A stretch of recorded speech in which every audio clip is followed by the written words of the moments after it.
खास मधुबन से हमारे बीच में भाई जी तो है ही, उसी के साथ हम अपने वरिष्ठ दीदियों को भी स्टेज पे बुलाना चाहूँगी और हमारे भाइयों को भी।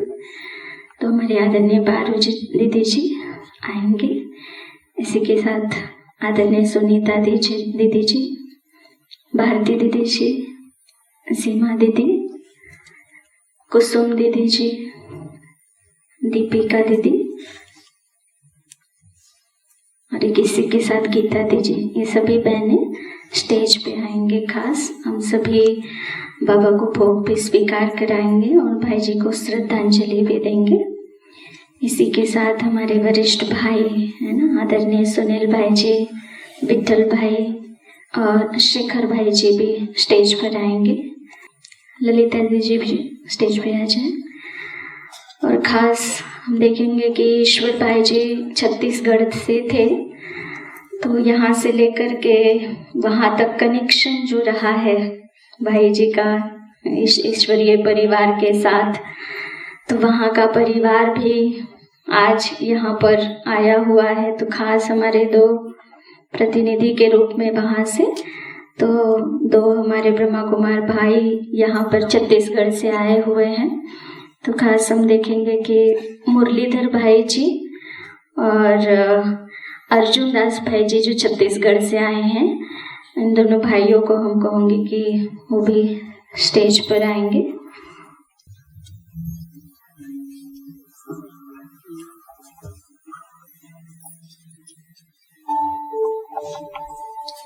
खास ब्रह्मा कुमारी ईश्वर भाई,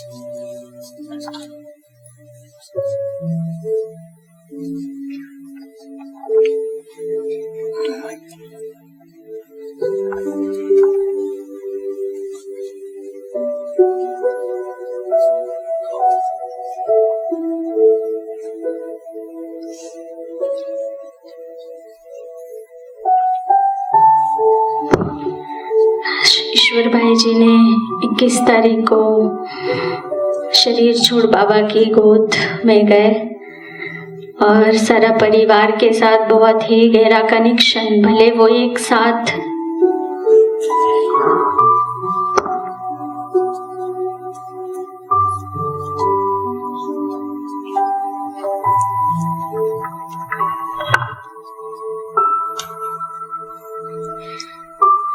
ईश्वर भाई 1 साल ही पूना में रहे, हम सभी के साथ रहे और 1 साल में ही अपने नाम के जैसे ईश्वर नाम था, ऐसे ही सबको सुख देने का उनका संकल्प था। डॉक्टर थे और हमेशा संकल्प था कि सभी को ठीक करना है। शरीर जो है संगम युग में अगर ठीक रहेगा तो अच्छी रीति से बाबा को याद करेंगे, सेवाएं करेंगे। तो सेवा भाव बहुत था। पूना से भी बहुत गहरा कनेक्शन रहा कि 1 साल में ही इतनी आत्माओं के साथ उनका संबंध, संपर्क या सेवाएं बहुत बड़ी। तो ऐसे ईश्वर भाई को हम सभी मिलकर के अपनी श्रद्धांजलि अर्पित कर रहे हैं।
प्रकाश,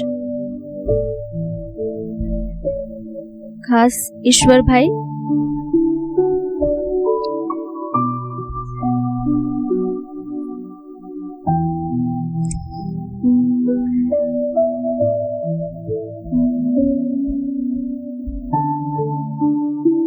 ब्रह्मा कुमार डॉक्टर ईश्वर भाई जी ने जो सभी के प्रति संकल्प रखा। डॉक्टर थे लेकिन सेवा का संकल्प था उनका कि हम जहाँ भी जाए, चाहे यहाँ थे, जो भी मिले ब्राह्मण परिवार, तो उनका संकल्प यही था कि सब हेल्दी रहे, सब तंदुरुस्त रहे।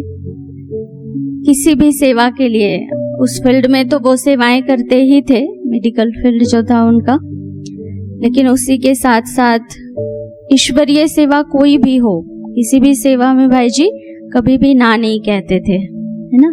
सदा हाँ जी का पाठ पक्का था और सदा ही खुश रहते थे, है ना। सबको खुशी बांटना ये भी भाई जी का विशेषताएं थी। तो ऐसी विशेष आत्मा को हम सभी बहुत दिल से अपनी श्रद्धा सुमन अर्पित करते हैं।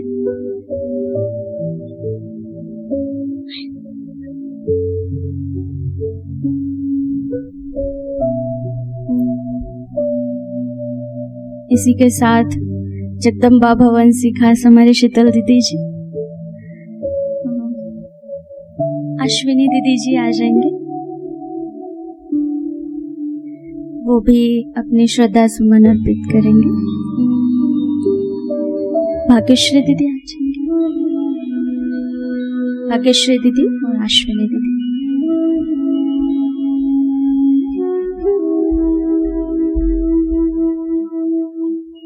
मैं बहनों से अनुरोध करती हूँ कि हमारे सभी दीदियों का और भाइयों का तिलक लगाएंगे, आत्मस्मृति का तिलक लगाकर।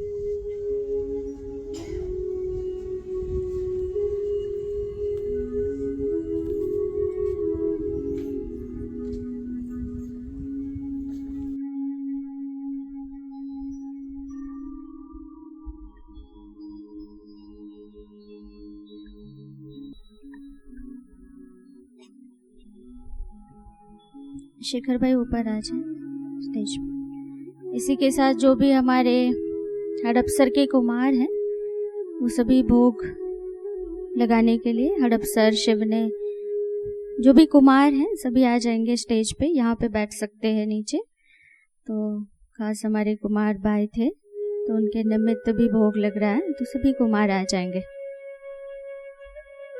आ जाइए, अतुल भाई, राहुल भाई सभी आ जाए, हरमोहन भाई।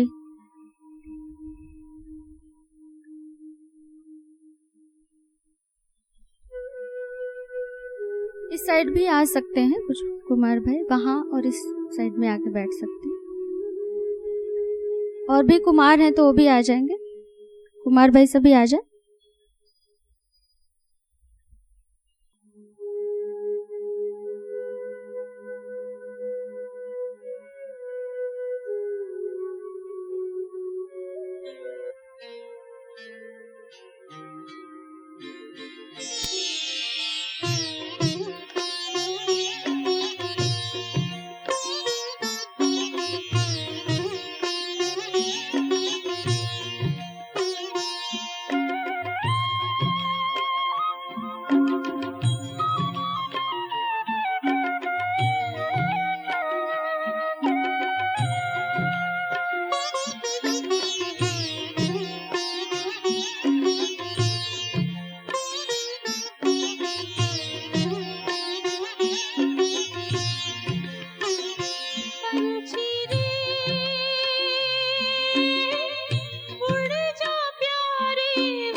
बाबा की अंतर द्वार, उड़ जा प्यारे वतन में, नीले अंबर के उस पार। पंछी रे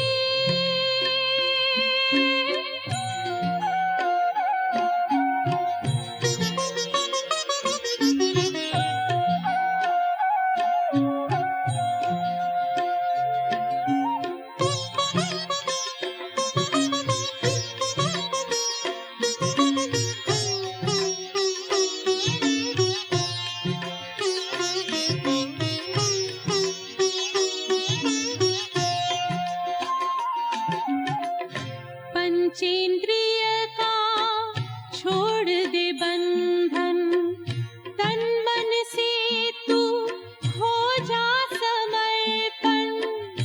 पंचेंद्रिय का छोड़ दे बंधन, तन मन से तू हो जा समर्पण।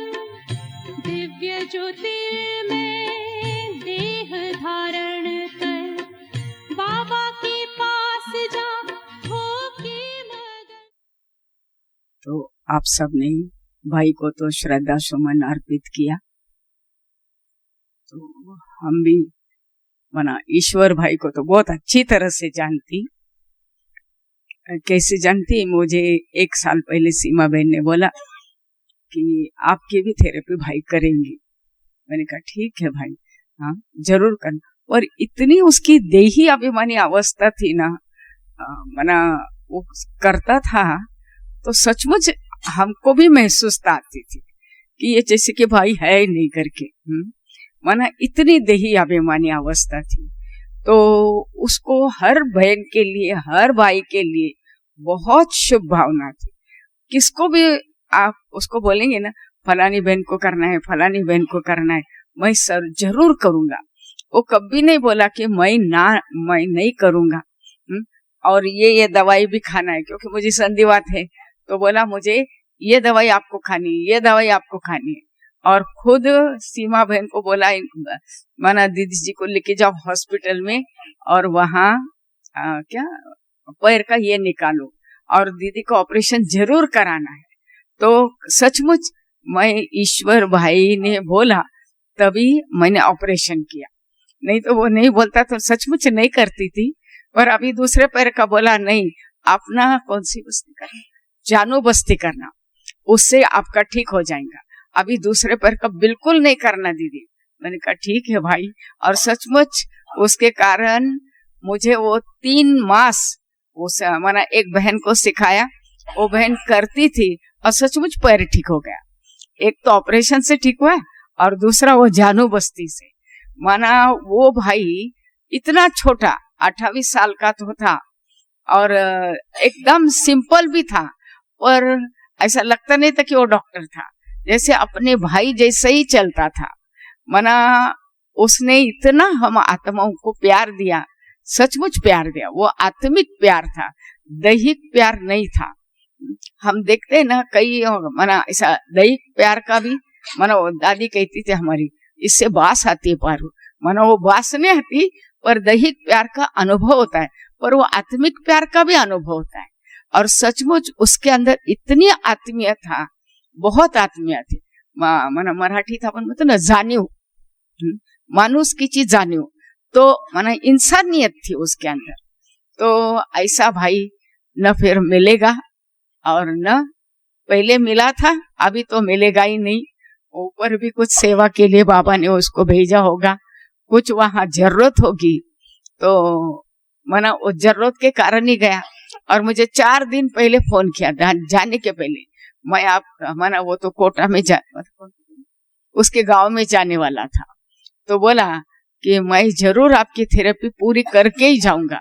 और कुछ थेरेपी के नाम लिए मुझे वो याद भी नहीं, वो सब पूरा करके जाऊंगा। पर उसके पहले ही उसको माना शिव बाबा ने अपने पास बुला लिया, तो उसके लिए तो मैं कोटि कोटि श्रद्धा सुमन अर्पित करती हूँ। ओम शांति। प्यारे बाबा की ओर से हमारी अव्यक्त दादियों की ओर से और सभी मधुबन निवासियों की ओर से मैं हार्दिक श्रद्धा सुमन उस विशेष आत्मा को अर्पित कर रहा हूं जिन्होंने अपनी यादें सबके हृदय में छोड़ दी।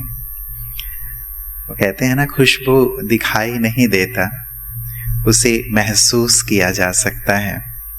वैसे ही आज भले वो दिखाई नहीं दे रहे हैं हमें इन स्थूल नेत्रों से, लेकिन उनके जो सुकर्म हैं, उन्होंने जो दुआएं जमा की, उन्होंने जिस प्रकार से अपने जीवन को सेवार्थ अर्पित किया, सचमुच एक प्रेरणा है, एक आदर्श है। और ऐसी आत्माएं, कहते हैं लोग जन्म लेते हैं, जो जन्मता है उसका मरण होता है, लेकिन ऐसी विशेष आत्माएं जो अपने श्रेष्ठ कर्मों से आदर्श प्रस्तुत करती हैं, औरों के लिए जीती हैं, उनका मरण नहीं बल्कि स्मरण होता है।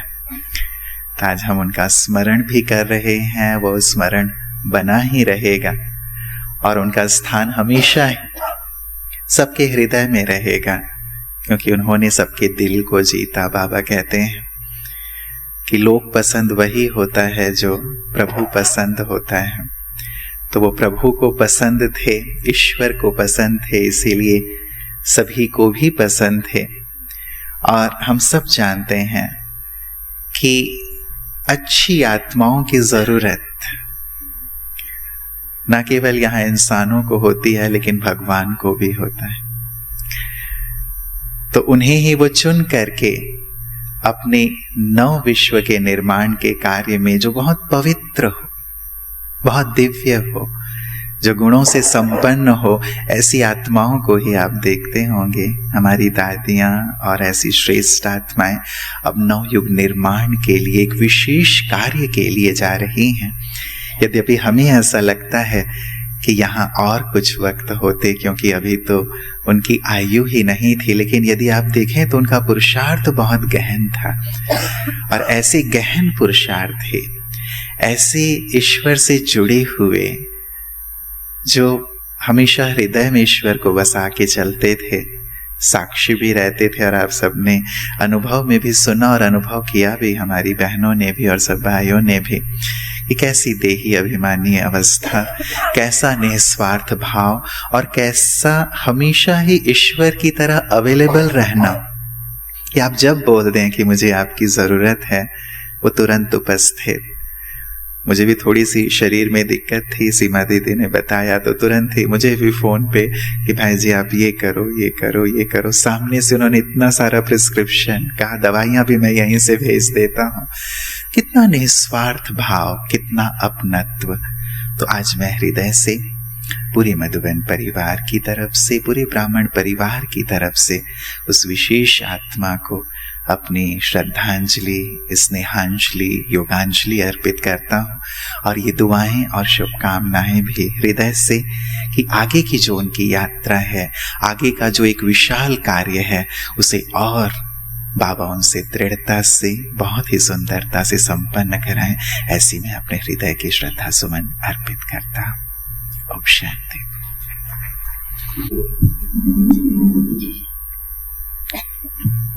ओम शांति। तो जैसे हम देखते हैं कि ब्राह्मण जीवन में हमें बाबा मिला, लेकिन बाबा के साथ जब हम निमित्त बहनें बनते हैं तो हमें बहुत बड़ा परिवार मिलता है। और पूना एक ऐसी धरनी है जहाँ पर बहुत सारे आते और जाते रहते हैं। लेकिन हम देखते हैं कि शायद ही ईश्वर भाई के लिए भी हमारे सारे कुमारों ने कहा था, हड़पसर में कोई आता है तो वापस नहीं जाता है। और ये भी कहा था, हाँ यहाँ से कोई विदेश जाता है या तो यहीं पे रह जाता है। वो कहते थे मुझे विदेश नहीं जाना है, और मैं यहाँ नहीं रहने वाला हूँ, मैं वापस जाने वाला हूँ। मैं 6 मास के लिए आया तो था 6 मास के लिए पढ़ने। एक्चुअली इसके पीछे हम जब अभी छत्तीसगढ़ गए थे भिलाई में, तो वहाँ की दीदियों ने बताया कि जैसे ही वो 11वीं में था ना कॉलेज के लाइफ में, और बचपन से उसे ब्रह्मचर्य और भक्ति सन्यासी जो होते हैं उनके साथ रहना बहुत पसंद था।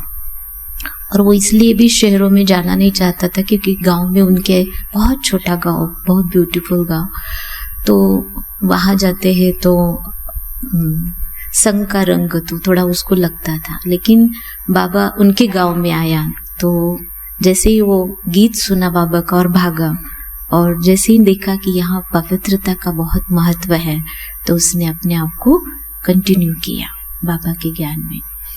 पढ़ भी रहा था तो एंट्रेंस एग्जाम मेडिकल की तैयारी कर रहा था, फर्स्ट हुआ, सेकंड हुआ, लेकिन नहीं पास हुआ था तो बहुत मायूस हुआ।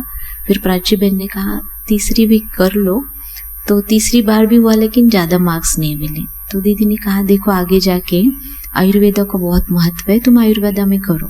और उसके बाद जैसे ही वो 3 साल तक उसने सिर्फ पढ़ाई नहीं लेकिन एक गीता पाठशाला का निर्माण किया, माना बहुत सारे बच्चों को सेवा भी किया।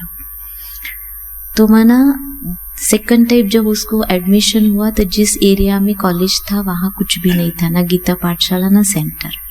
तो उसने जो कमरा लिया था उसी पर उसने सेवा भी स्टार्ट की, पढ़ना भी। लेकिन उसी दौरान उसके लौकिक पिताजी को कुछ बीमारी थी तो उसका भी खर्चा और इसका भी खर्चा पॉसिबल नहीं था। तो उसने रात में नाइट मेंटल हॉस्पिटल में काम करना शुरू किया, दिन में 2 जॉब, माना एक साथ 3 जॉब, पढ़ाई और पिताजी की ट्रीटमेंट। मैं इसलिए सुनाती हूँ कि कई बार हम सभी कहते हैं कि मुझे मेरे सामने ऐसी परिस्थिति आती इसलिए मैं पढ़ नहीं पाया, मैं कर नहीं पाया। लेकिन ये सब करते करते प्राची बहन ने बताया कि 150 स्टूडेंट को उसने रेगुलर बनाया था। जॉब 3, पढ़ाई और पिताजी की ट्रीटमेंट और स्टूडेंट्स, और सभी स्टूडेंट्स को मास में एक बार रिक्शा लेके सेंटर लेके आता था ताकि बहनों की पालना मिले। तो आप बताओ, हम घर गृहस्थी में रहते हैं या कुमार भी है, बहनें भी है, लेकिन इतनी उसकी माना वो बैठता ही नहीं था। तो उसके बाद बताया कि जब कोरोना के टाइम में भी रात के 12 बजे दीदी ने फोन किया कि बहनों का बुखार नहीं उतर रहा है, दीदी आ रहा हो। 1:30 बजे वो पहुंचा अपने गांव से तुरंत। 3 मास बहनों के साथ ही रहकर उनका इलाज करता रहा, हॉस्पिटल में उनके साथ रहा।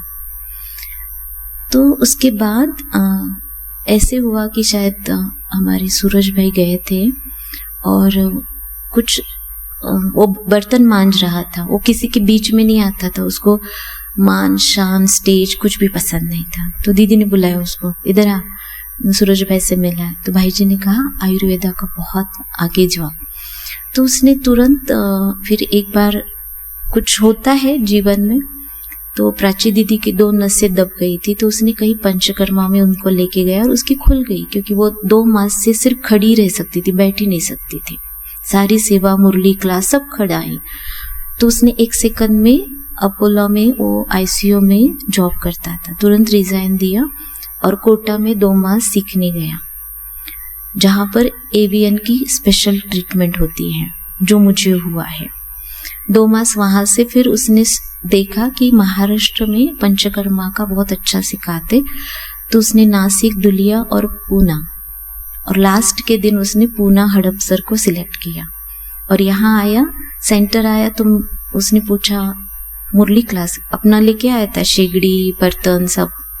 हाँ, हमने कहा वो रखो तुम तुम्हारे पास, हमें नहीं चाहिए, आपको यहाँ से सब कुछ मिलेगा। तो जैसे ही वो आया, पूछा बड़ी दीदी कौन है, कहाँ है, तो कहा बहनें ऐसी है। मुझे आके बोला अभी आपको ठीक कर देता हूँ। बस अभी तक उसने उसकी स्टडी क्लास कुछ भी ज्वाइन नहीं किया। दूसरे दिन जाके पूना में उसके थेरेपी का सामान ढूंढा, कहाँ मिलता है, किधर मिलता है, गाड़ी लेके खुद ही ढूंढने शुरू किया। मैंने वो रुकता नहीं था, किसी का हेल्प की जरूरत नहीं थी, जैसे बाबा ही साथ है। कुछ समय हरमोहन भाई के साथ रहा, फिर अपना बिकराई नगर में गीता पाठशाला है, वहां कुमारों के साथ रहता था। और हमने देखा कि मैंने कहा मेरी बहुत दिल है, हमारी बड़ी दीदी को भी ना तकलीफ है। हाँ हाँ बोलो ना। मैंने कहा दीदी को बुलाओ क्या? हाँ हाँ हाँ। कभी ना नहीं, कितने बजे बोलो, 4 बजे सुबह हो, रात के कितने बजे, क्योंकि उसकी स्टडी भी रहती थी ना। और हमने देखा कि करके जैसे मैंने कुछ किया ही नहीं, करके मैंने कुछ किया ही नहीं, ये उसकी आदत थी।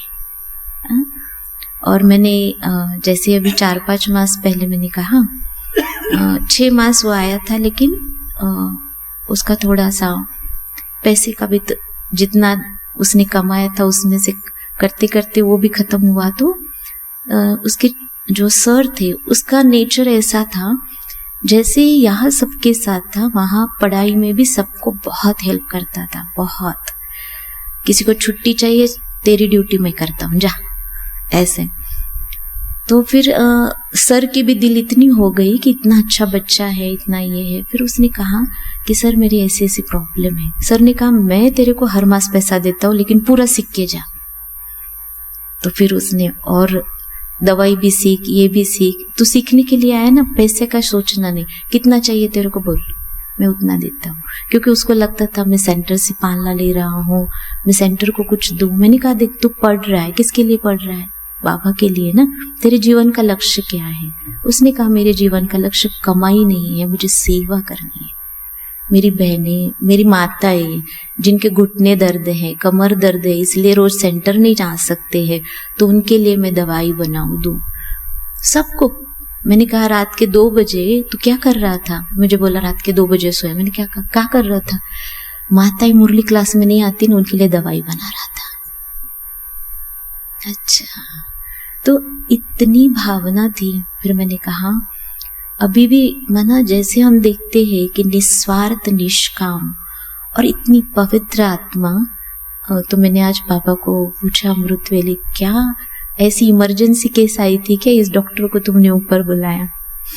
बाबा कहते हाँ इमरजेंसी केस थी। तो हमने देखा कि जो वापस हद में जा रहा था, बाबा ने उसको बेहद में उठा लिया और बेहद सेवा में ले लिया। क्योंकि उसकी जो दीदी थी जिसने उसको निकाला था, वो रात में मेरे साथ बहुत बात कर रही थी, दुखी हुई, क्योंकि उसने उसको प्रॉमिस किया था कि अभी सबसे निकलकर मैं यही पर आऊंगा और आपके साथ सेवा करूंगा।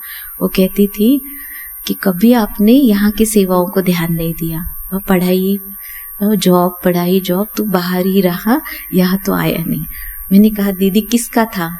ना हाँ छत्तीसगढ़ का था, ना भिलाई का था, ना पूना का था किसका था? हम किसके हैं? बस हमें भी जब बुलाए इमरजेंसी में, हमारी भी मदद लगे तो बाबा हम जहाँ कमी तिथं आम्ही, है ना। तो ऐसे भाई के प्रति भूल तो नहीं सकते हैं। और जब से मैंने देखा, मैंने दीदी को भी कहा, जिसको कहा ना मैं थेरेपी कराऊंगा, मैंने कहा वतन में सूक्ष्म में तो जरूर कराएगा और हम यहाँ ठीक हो जाएंगे, क्योंकि वचन दिया है तो बाबा को उसको उसके शब्दों को तो। और रियल में बताती हूँ, मैं अभी 2-3 दिन कहीं झंडे पे गई थी, कहा प्रोग्राम में गई थी, तो तकलीफ थी। जब से ये गया है मैं इतना दूर तक चली गई, कहाँ गई आई, लेकिन मेरे को पेन नहीं है। तो और संडे के दिन का लास्ट का अनुभव सुनाती हूँ। उस दिन उसने मेरे साथ बहुत समय बिताया और बहुत शांति से, नहीं तो बहुत हड़बड़ होती थी उसकी, बहुत हड़बड़, इधर जाना है उधर जाना है, दीदी जा रहा हूँ आ रहा हूँ, ऐसे ही करता रहता बस। लेकिन उस दिन इतना शांति से, इतने शांति से मैंने उसको पहली बार देखा था, इतने शांति से बात करते हुए, समय बिताते हुए, जैसे कि आज मेरे लिए ही स्पेशल है ना। तो हम लोग रमेश भाई, मम्मा का जाने का टाइम, माना हमारी यही बातें चल रही थी कि रमेश भाई कितने रो रहे थे बाबा के सामने कि ड्रामा चेंज करो ना, हमको मम्मा हमारी चाहिए ना, बाबा भक्तों के लिए इतना करते, क्या हमारे मम्मा के लिए, हम बच्चों के लिए नहीं कर सकते? लेकिन बाबा ने क्या किया, ड्रामा चेंज नहीं किया। फिर ऐसे ही कुछ बातें करते करते हम जगदीश भाई की बातें, रमेश भाई की बातें, ऐसे ही बातें इतनी अच्छी गहरी चल रही थी, जैसे कि जगदीश भाई भी किसी को सामने देखते थे तो बताते थे ये कब जाने वाला है, कैसे जाने वाला है। तो ऐसे ऐसे फिर उसने एक बात मेरे को बोल दी, दीदी मेरा हिसाब किताब है आपके साथ, खत्म हो जाएगा चला जाऊंगा। मैंने कहा ऐसे क्यों बोलते हो? फिर एक और शब्द बोला, मैं मौत को साथ लेके घूम रहा हूं। उस दिन ऐसे ऐसी बातें की। फिर रात को 9:30 को फोन आया, दीदी कर, क्योंकि मेरे 2 दिन की रह गई थी, तो कितने बजे आऊं? मैंने कहा देखो मैंने कहा 5:30 बजे आऊं। श्यामल दीदी बोली देख आपको रेस्ट नहीं मिलती, रेस्ट कर, 6:30 बजे आ। तो ठीक है। और फिर मैंने उसको पूछा कैसे रहा, एक क्लास में गया था तो वहां का बताया, क्या खाया बताया, सब बताया। और फिर कहा लास्ट में मुझे, आपका कल गम का दिन है, माना सारे इशारे देते गया जैसे कोई महात्मा जाने वाली होती है। स्टेटस भी उसने वही रखा था, आत्मा को कोई जला नहीं सकता, ये नहीं कर सकता।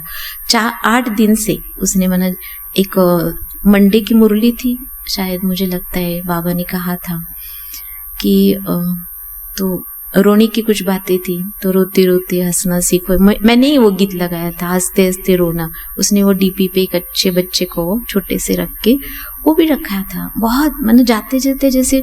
और इस बार बाबा मिलन के टाइम गया था तो मुझे कह रहा था, उसने ये भी बोला था मुझे ना 1000 दिल चाहिए बाबा आपके प्यार को बसाने के लिए। मैंने कहा डॉक्टर जी 1000 दिल कहाँ से लाओगे, आपके तो दिल कितनी बड़ी भावना है, आप बताओ। और ये देखा है कि कहीं पर भी मना कोई भी कुछ हो, किसी भी सेंटर पे जाता था तो सबसे आगे जाने का, सब बैग, एक भी बैग मेरे हाथ में नहीं, किसी भी बहन के हाथ में नहीं, ऐसे सब बहनों को एक सरीका उसका था। और एकदम दौड़ के जाएगा और गेट के पास फूल लेके खड़ा होगा और बोले हमारे सेंटर पे आपका स्वागत है। पहली बार भी जाएगा उस सेंटर पे, लेकिन क्या बोलेगा, हमारे सेंटर पे आपका स्वागत है। माना हर सेंटर उसका था, इतनी बेहद उसकी दृष्टि थी। तो ये हम देखते, वहां भी जाएगा, झाड़ू किधर है, ये किधर है, वो किधर है, कहा दिखा ठीक नहीं है तो उसको भी ठीक करेगा। तो ये हम देखते हैं कि हर स्थान मेरा है, ये अपनापन उसके अंदर बहुत था।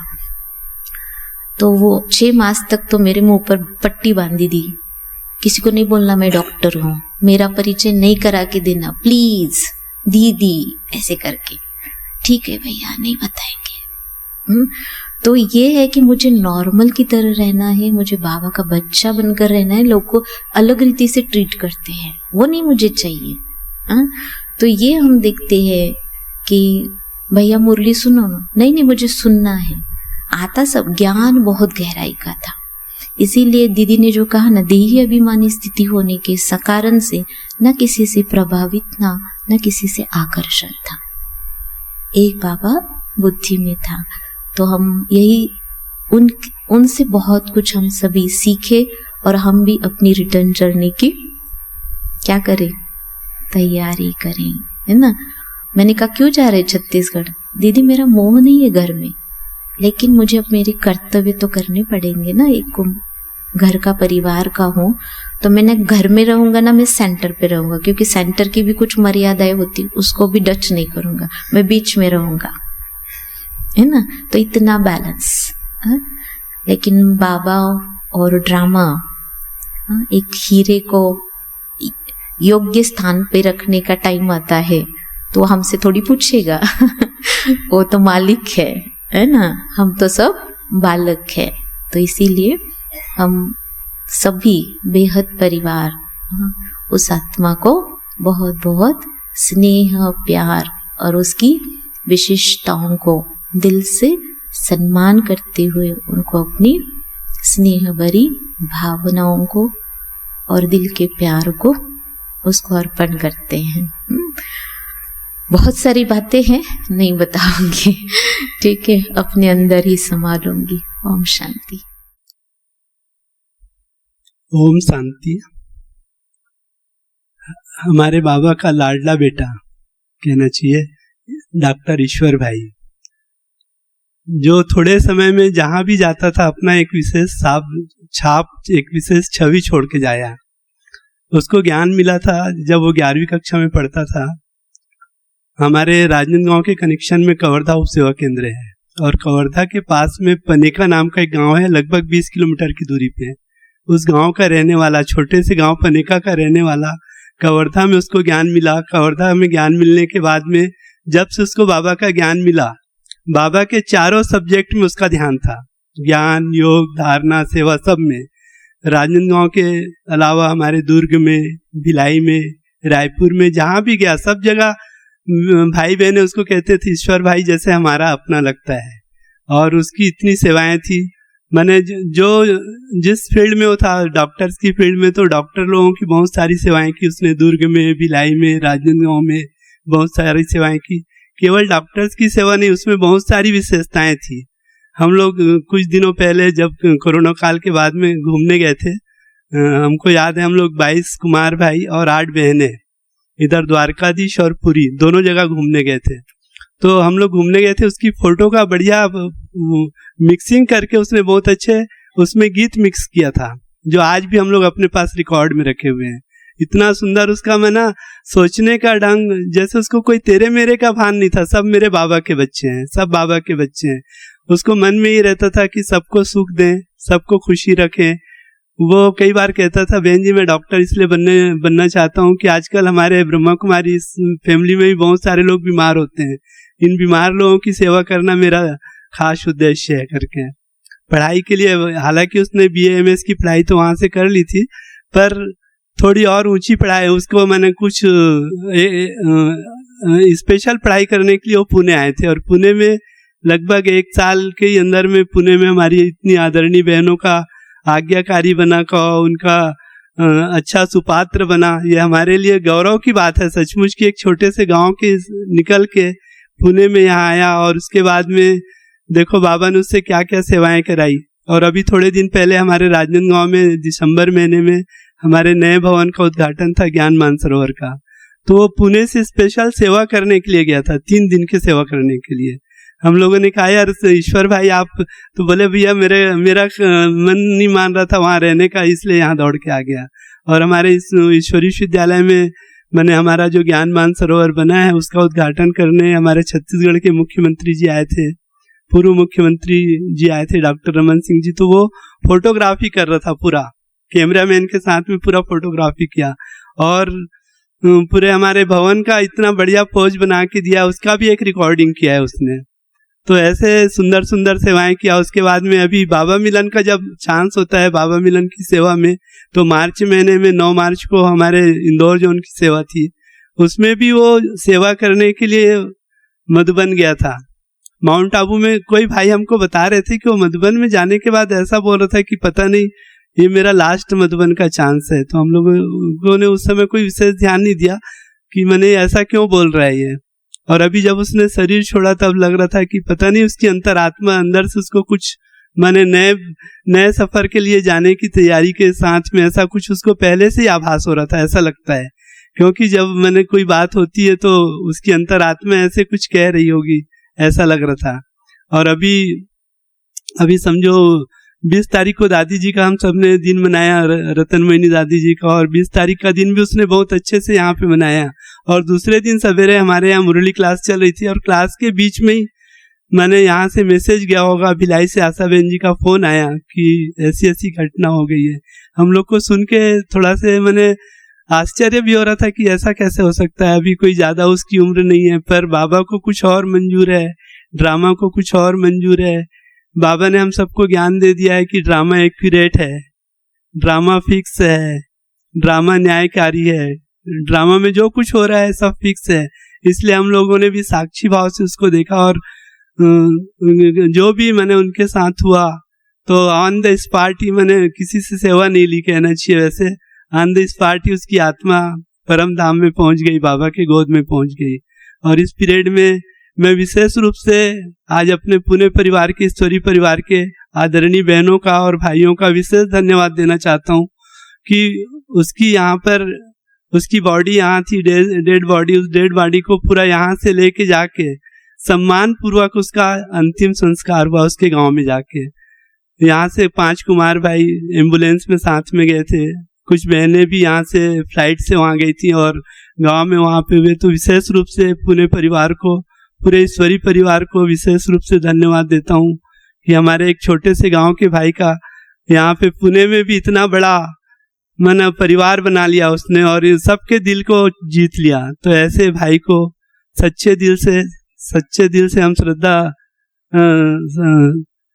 श्रद्धा सुमन समर्पित करते हैं। और भविष्य में उसकी आत्मा को बाबा को और कोई अच्छा कार्य कराना होगा करके ले गए हैं। मुझे ऐसा लग रहा है कि जैसे ब्रह्मा बाबा अव्यक्त हुए तो बहुत सारी सेवाएं हुई, अव्यक्त होने के बाद में जैसे संकल्पों की सेवा हो रही है, तो डॉक्टर ईश्वर भाई के जाने के बाद भी डॉक्टर ईश्वर भाई और भी बहुत सारी सूक्ष्म रूप से सेवाएं करने वाले हैं। ऐसे ईश्वर भाई को दिल से श्रद्धा सुमन समर्पित करते हुए मैं अपनी वाणी को विराम देता हूँ। ओम शांति। ओम शांति। बाबा के अनमोल रत्नों में वो भाई भी इतना अनमोल था, क्योंकि हर जगह वो प्रोग्राम हो कहीं हो तो उपस्थित हो जाता था। और यही हम कुमार भाई चिट चैट करते थे, सर्वव्यापी भाई आ गए ऐसा करके, क्योंकि उसके जो हर वक्त और हर एक के प्रति, चाहे बहनें छोटी बहनें भी हो, वो इतना रिस्पेक्ट देते थे। दीदी क्या अभी सुमानी भाई बता रहे थे, उसमें मैं भी था, जब हम लोग सोमनाथ द्वारका और इधर पुरी गए थे, तो गाड़ी से भी सामान उतारना है तो दीदी मैं ला रहा हूँ, और भाई लोग भले पीछे रह जाते लेकिन वो आगे हो जाते। तो बाबा का ऐसा अनमोल। अभी 1 मार्च बाबा मिलन में भी जा रहे थे, मैं भी था उसमें अहमदाबाद में। अचानक मेरे घुटने में दर्द हुआ, सुमानी भाई भी थे, तो वो भी सामान ला रहे थे। उसके बाद क्या हुआ अर्जुन भाई बोले, तो ये दर्द अचानक ये दर्द आ गया घुटने में करके। फिर वो दवाई लाया, स्प्रे किया, इसको एक्यूप्रेशर भी किया। और फिर मधुबन में भी एक बार फिर मिले, कैसे है करके, और बड़े भाइयों से हमेशा क्या हुआ सियान ऐसा करके बोलते थे वो। तो उनकी बातें तो याद रहेंगी। और ऐसे जो बाबा के अनन्य बच्चे हैं, बाबा की गोद में चले गए, तो हम उसको दिल से श्रद्धा सुमन अर्पित करते हैं। ओम शांति। ओम शांति। उन्होंने 21 तारीख को शरीर छोड़ा, 20 तारीख को सीमा दीदी के पीछे लगे कि शेखर भाई का जल्दी से जल्दी कुछ तो ट्रीटमेंट करना पड़ेगा, और उनके पीछे लगे, उनके साथ खड़े होके उनको फोन लगाने के लिए लगाया और बात किया कि बाबा पहले दीदी का 4 दिन का ट्रीटमेंट था, उसके बाद शेखर भाई का करेंगे। तो ऐसे पूरा मना जाने से पहले उसको ये पूरा शेड्यूल था। लेकिन सोचने की बात यह है, अगर लौकिक के दृष्टि से देखने जाएंगे तो इतना कम उम्र में, 26 की उम्र में जो नाड़ी परीक्षण जो करता था, उसके आगे साइंस भी फेल था।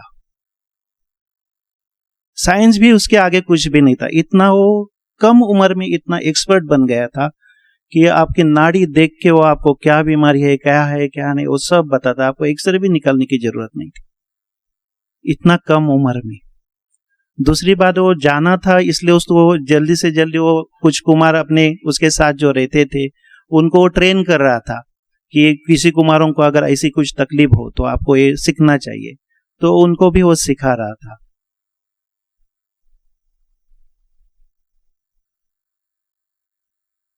और पारो दीदी जो आज आपके सामने खड़ी है, वो भी उसी की वजह से है, इतनी चल सकती है। उनका ऑपरेशन उसने जबरदस्ती करके लिया।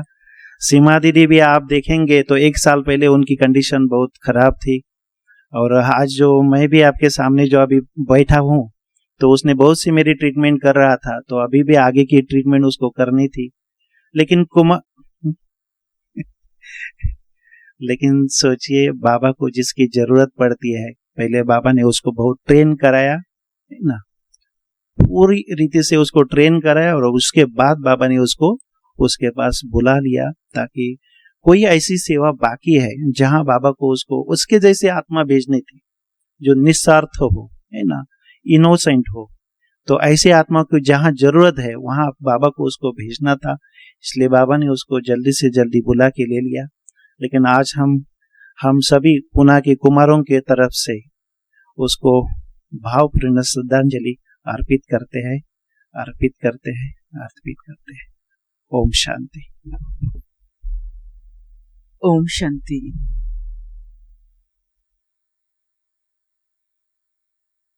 तो आज हम सभी ईश्वर भाई के प्रति इकट्ठा हुए हैं।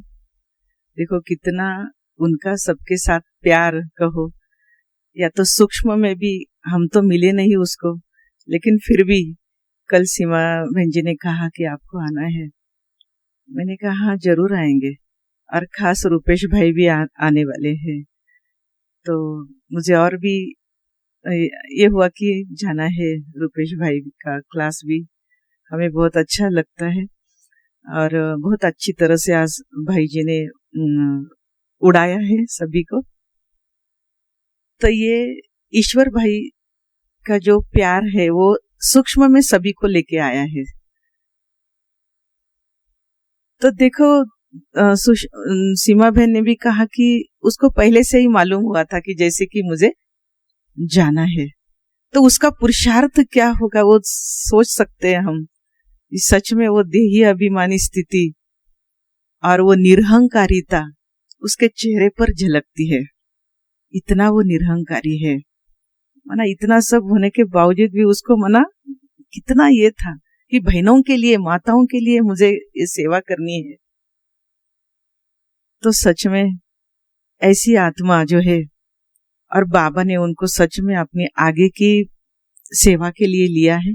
जैसे हमारे ब्रह्मा बाबा जाने के बाद जो सेवाएं बढ़ी, उसी तरह से ये ईश्वर भाई से बाबा को कुछ कराना होगा, सूक्ष्म में वो कार्य कराना होगा, और सभी के लिए उसका जो प्यार था, जो स्नेह था, वो सभी सूक्ष्म में वो सबको दिलाएगा, सबको वो सेवा करेगा वो।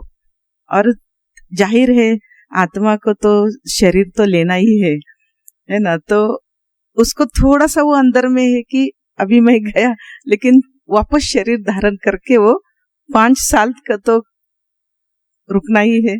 5 साल के बाद ही बच्चों मना जो शरीर बढ़ता है, तो उसको आगे बाबा का परिचय अच्छे घर में जन्म लेगा, है ना। तो ऐसी आत्मा को, है ना, अपनी पूना की सभी टीचर्स बहनों की तरफ से, है ना, श्रद्धा सुमन अर्पित है, और आगे का उसका रास्ता एकदम क्लियर हो जाए। ओम शांति। ओम शांति। ओम शांति।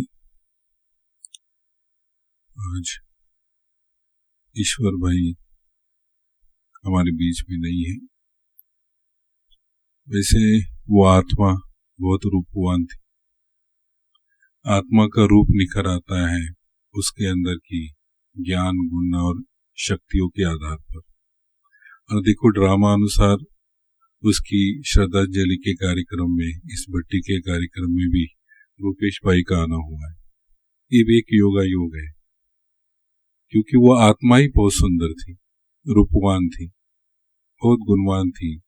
हमने सबकी तरफ से सुना कि थोड़ा सा समय उसको मिला, इसलिए कहा जाता है कि तुमने कितना जीवन जिया इसका कोई मूल्य नहीं है, लेकिन तुमने किस प्रकार का जीवन जिया, तुम समाज के लिए कितने उपयोगी बने, तुम लोगों की दुआएं लेने के कितने पात्र बने, ये बहुत बहुत महत्वपूर्ण होता है।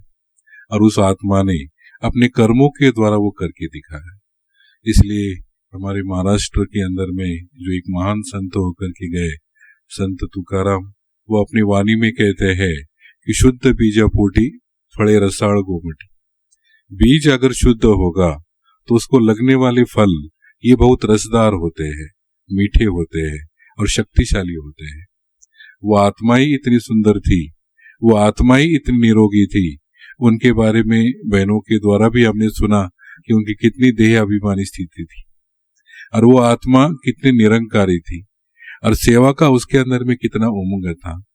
बीज ही इतना शक्तिशाली होगा तो उससे निकलने वाले फल जरूर मधुर होंगे, शक्तिशाली होंगे। ऐसे आत्मा ने थोड़े समय पाठ बजाया। मेरा उनके साथ ज्यादा मिलने का योग नहीं आया, 1-2 बार ही शायद मैं उनसे मिला होगा, लेकिन उनके अंदर में एक अलौकिक चमक थी, उनके अंदर में एक अलौकिक ऊर्जा का ओरा था जो आत्मा को अपने और सहज रूप से आकर्षित कर लेता था। ऐसी आत्मा आज हमारे बीच में से चली गई। अभी सीमा बहन का अनुभव आपने सुना, पारू बहन का सुना, शेखर भाई का सुना। सबके दिल में यही आवाज है, सबके दिल की यही चाह है कि वो जाने वाले हो सके तो लौट के आना। आज वो हमारे बीच में नहीं है, लेकिन फिर भी कभी आना हुआ तो जरूर आना, हम आपका इंतजार कर रहे हैं, हम आपकी राह देख रहे हैं। अगर ड्रामा अनुसार आना होगा तो फिर पुणे में ही आना और यहाँ आकर के अपना रहा हुआ कार्य सब पूरा करना। ओम शांति। सारी ब्राह्मण परिवार की ओर से, सारी बहनों की ओर से, सारी कुमारों की ओर से आज हम बहुत दिल से उस आत्मा को स्नेहांजलि, श्रद्धांजलि, पुष्पांजलि अर्पित करते हैं। ओम शांति।